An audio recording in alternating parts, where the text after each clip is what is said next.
इटावा जिला में विख्यात, इटावा की एरिया में विख्यात एक ऐसे डाकू गीतम सिंह, जिनके सारे कारनामे मूंज की नाथ डालकर लोगों को मर्डर करने वाले, पुलिस के सिपाहियों पे बहुत खपा रहने वाले ऐसे विख्यात डाकू गीतम सिंह की आज कहानी लेकर आपके बीच आए हैं। वीडियो को अंत तक जरूर देखें और वो भी जगह दिखाएंगे इस वीडियो में जहां उनका एनकाउंटर हुआ था, किस स्थिति में उनका एनकाउंटर हुआ था, कौन सी जगह हुआ था। उत्तर प्रदेश के जनपद इटावा थाना जसवंत नगर के दर्शनपुरा निवासी गीतम सिंह जाति से बघेल था।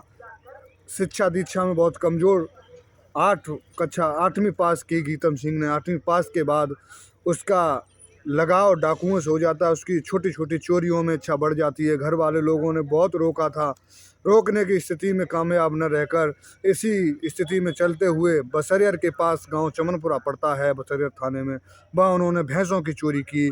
उस भैंस की चोरी महज जाटव के घर पर हो रही थी, तो जाटव के घर जो चोरी होने पर तो उन्होंने हाथ में बका मार दिया और गीतम सिंह की उंगली कट गई।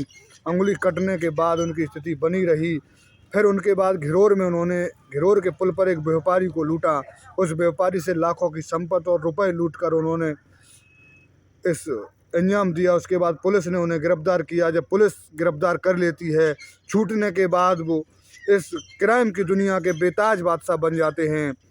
फिर उन्हीं दिनों छोटी छोटी लूट अपहरण, फिर उन्होंने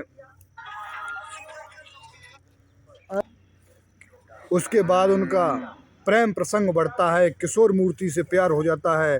गीतम सिंह के साथ उसका भाई, चचेरा भाई गंभीर सिंह और होता है। लड़की अपने पिता से कहती है मेरी शादी गीतम सिंह से करवा दो। गीतम सिंह से शादी न होने पर वो गीतम सिंह और गंभीर सिंह के इशारे पर अपने पिता की हत्या कर देती है।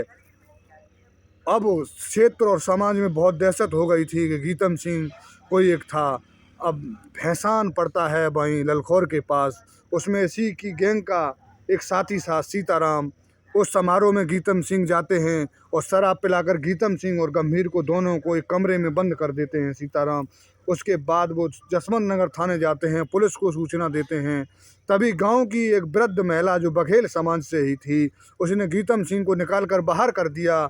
गीतम सिंह तो अपनी जान बचाकर निकल गया, लेकिन पुलिस ने उस महिला से बहुत बदसलूकी की, मारपीट की। उसके बाद उसने सीताराम का पता किया। सीताराम ललखौर के पुल पर वो पकड़ लेते हैं। ललखौर के पुल पर पकड़कर उसका सर चाकुओं से काटकर उस पर नमक डालते हैं और मूंछ की नाथ डाल देते हैं। फिर ललखौर के पुर से परसौआ और तमाम गांवों में घुमाकर सीताराम को ले जाते हैं। वहीं नदिया के किनारे पूरे गांव में ललकारा गया कि मेरे साथ जो ऐसा हर्ष करेगा उसका यही होगा। मूंछ की नाथ और सर पर नमक डालकर उसकी हत्या की गई थी, गोली मार दी गई। कोई भी कुछ कह नहीं पाया। उसके बाद फुलरई कांड में लूट, गीतम सिंह एक ही दिन में 7 व्यक्तियों को मार दिया था। फुलरई कांड में लूट करने के बाद वो मुखबरी करता था, वो जाटव समाज से था। उसके बाद उसने 7 व्यक्तियों को एक साथ मार दिया और नारा दिया कि मेरे साथ जो मुखबरी करेगा, मेरे लिए जो करेगा, उसका हश्र यही होगा। उसके बाद ब्रह्माणी देवी मंदिर में बहुत जाता था, पूजा अर्चना करता था। उसके बाद जब पुलिस की बहुत थू होने लगी, उधर मूंछ की नाथ डालकर इधर 7 व्यक्तियों को मार दिया। उसके बाद पुलिस ने 10,000 रुपये की इनाम रखी। फिर छपनी गांव पड़ता है वहीं जसवंत नगर में, उसमें जाता है। उस वहाँ मुठभेड़ पुलिस से होती है। उस मुठभेड़ में इसका चचेरा भाई गंभीर सिंह मारा जाता है।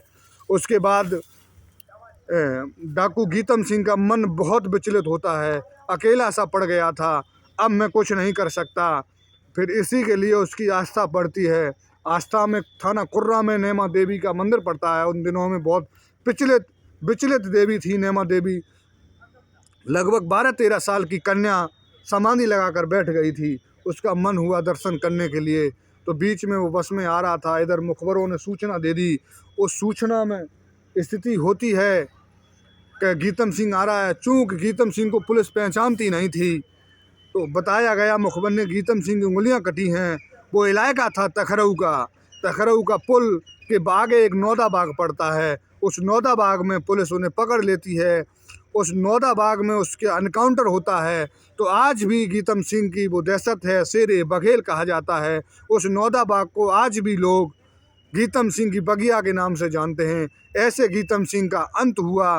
डाकू बनने का हश्र यही होता है। लास्ट में परिवार का विनाश होता है और पीढ़ियां पीछे चली जाती है। इसलिए इस कहानी का कोई ऐसा उद्देश्य नहीं है। ये उद्देश्य यही है, डाकू बनने की कोशिश न करें, समाज में विचलित होने की न कोशिश करें। इस वीडियो में कोई कमी रही हो तो कमेंट कर कर आप ज़रूर बताएं। आगे ज़रूर फिर हाजिर होंगे एक नई कहानी के साथ। कुर्रा में पड़ता है, ये बाग की वो एरिया थी। उस दिनों ये बहुत घना जंगल था। यहाँ रात्रि या दिन के समय लोगों को निकलने में भी दिक्कत होती थी और वो इल्जाम यहाँ रहा होगा। इस एरिया में कुर्रा थाने की पुलिस ने डाकू गीतम सिंह बघेल का एनकाउंटर किया था। वो पेड़ शायद ये है, ये जामुन का बहुत उन दिनों का पेड़ होगा, बहुत हल्का। यहीं गोली मारी गई थी डाकू गीतम सिंह। आगे पूरी कहानी सुनने के लिए लास्ट तक हमारे वीडियो को देखें और चैनल को अंत तक सब्सक्राइब करें, अंत तक वीडियो को देखें। यही वो पूरा नौदा बाग है। आज तखरऊ, सलेमपुर, खिरोंगी, अलीपुर, पड़ोरा, इधर भी आज ये बगिया का नाम गीतम वाली बगिया भी कहा जाता है। वैसे ये नौदा बाग था।